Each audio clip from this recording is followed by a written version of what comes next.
So it's going to be close to 50 days since the war between Israel and Hamas began.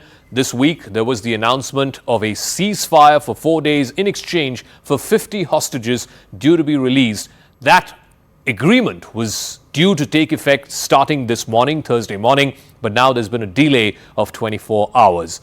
Let's find out about this particular agreement and where this war is headed. Eylon Levy is the Israel government spokesperson. He's the spokesperson for the current wartime cabinet headed by Prime Minister Netanyahu. Thank you very much, Mr. Levy, for speaking with us here on CNN News 18. This ceasefire deal for 4 days in exchange for 50 Israeli hostages, many of them women and children, to be released, it was supposed to have come into effect starting today, Thursday morning, but it's been delayed by a day. It's been delayed, pushed back by another 24 hours. Do you know what is the exact reason and what is causing this delay? It's been nearly 50 days now that Hamas has been holding 240 innocent people hostage. Hamas can release them any moment it wants. It could have released them yesterday, the day before. It could have released them on October 7th or never taken them hostage. And every additional moment, every additional minute that Hamas doesn't let those poor, vulnerable children go is another moment that it continues to psychologically terrorize those children's families who know nothing about the condition of the hostages. They don't know what physical condition they're in. They don't know about their emotional or psychological condition. And it's another moment they terrorize the people they are holding hostage. They don't know what has happened to their families, the families who were massacred on October 7th. And we're going to continue putting military pressure on Hamas to release all of our hostages, because that is the only thing that the evil terrorists who perpetrated the October 7th massacre will respond to.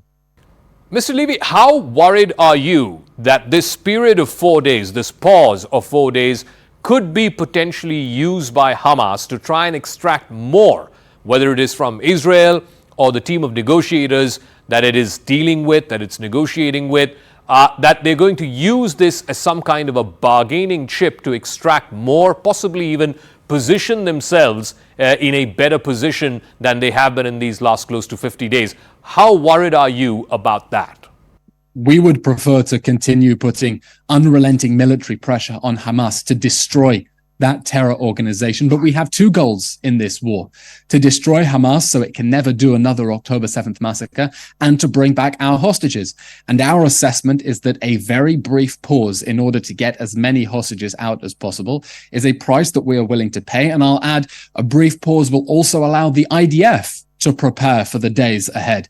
They've been involved in some intense fighting, and if Hamas respects that brief pause, our troops will also be in a better position to continue the fight against Hamas and to continue the fight against the terror group that perpetrated that inhumane massacre on October 7th. Now, over the last couple of weeks or so, much of the focus of this war, both on the battleground and, of course, on the airwaves, has been on the Al-Shifa hospital. Hamas claims it's the biggest hospital in Gaza.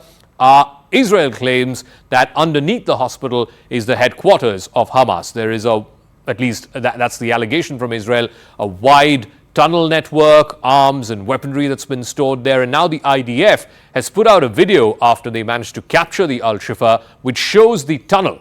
But there are people who are still saying that what Israel was accusing Hamas of doing under the premises, under the compound of Al-Shifa, has still not added up. What would you like to say to those people? We think that the UN agencies that have not condemned Hamas's atrocities on October 7th, that have not demanded a return of the hostages, that have said nothing about the Israeli women and girls who were raped on October 7th, they should all be ashamed. We think that the UN agencies in the Gaza Strip that knew that Hamas was using the Shifa hospital as a terror headquarters, that knew that it had tunnels under the hospital and said nothing, should be ashamed. We're demanding global accountability from these institutions. We think they look very silly now. We're asking, what did you know? Why did you not say anything? And now that the evidence is out in the air of how you were complicit with Hamas's illegal abuse of hospitals as human shields, what do you plan to do to make sure that a Hamas's abuse of humanitarian law never happen again? We hold Hamas completely responsible for all the suffering in the Gaza Strip, which is really heartbreaking, as a result of its decision to declare war on us with the October 7th massacre. And we hold the UN agencies that have been covering up for it completely complicit with Hamas's crimes against humanity.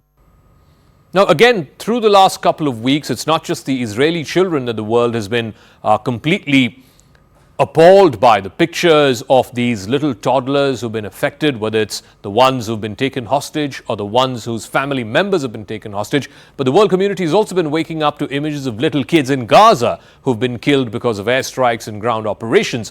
What would you say to those who say that Israel and Hamas are not quite comparable because Israel, as a responsible member of the Committee of Nations, has to live up to an entirely different standard, will be held to a higher standard than a terrorist organization like Hamas? What would you say to that argument?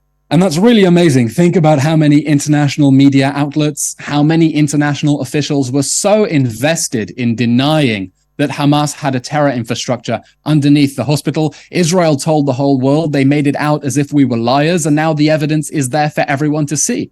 And they look very, very silly. Hamas had a vast terror complex underneath that hospital. The evidence is there for everyone to see. We've started taking reporters in. I hope international reporters can go in too. And we demand accountability from those institutions, and we will continue to expose the evidence of Hamas's abuse of those hospitals. We're talking about a very large complex. I think some people thought Israel was going to pull back a curtain on day one and say tada. It takes time. These areas are booby-trapped. It's dangerous. But we will expose the whole Shifa terror complex under that hospital, and we will demand answers from the UN officials who have been covering up for Hamas. Now, last night I got the chance to speak to some of the families of the hostages, and the sentiment amongst them seems to be that they want the Israel government to act and act now. They're saying it's been close to 50 days, and that is far too long for them to live in this kind of limbo, really, not knowing what is the state of their relatives who've been kidnapped, who've been held as hostage. There is a great deal of apprehension amongst those families. They want your government, the government under Prime Minister Netanyahu, to take this deal and to execute this deal as quickly as possible. And now there's a delay of 24 hours. What would you say to those families at this time?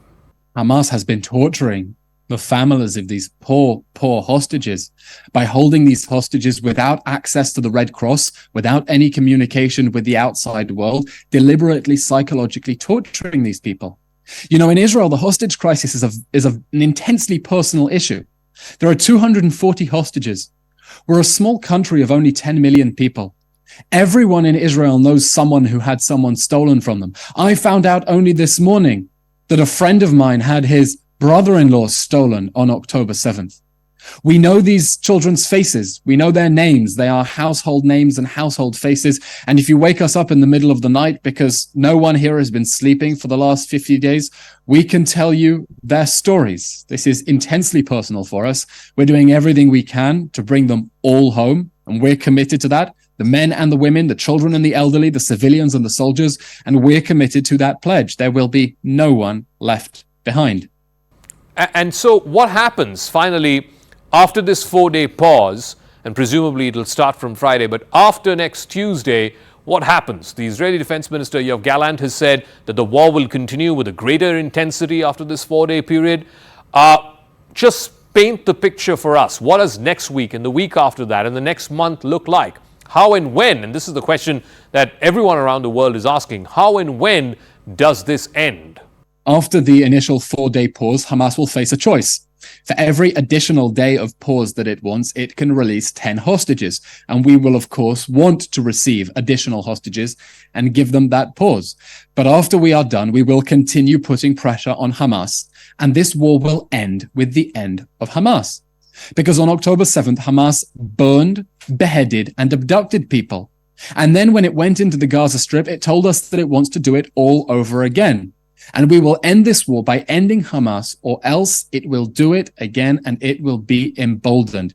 This war will end with no more Hamas. We're fighting for humanity. We're fighting for the right of little Israeli girls not to be raped by masked terrorists with Kalashnikov rifles. And if anyone thinks we're going to stop fighting for that right, if anyone thinks we're going to stop before we are assured of our people's safety, then they don't understand how much we care for our people. They don't understand how much we care for our children and what we will do for them. All right, Mr. Eylon Levy, Israeli government spokesperson, many thanks for joining us here on CNN News 18. Thank you.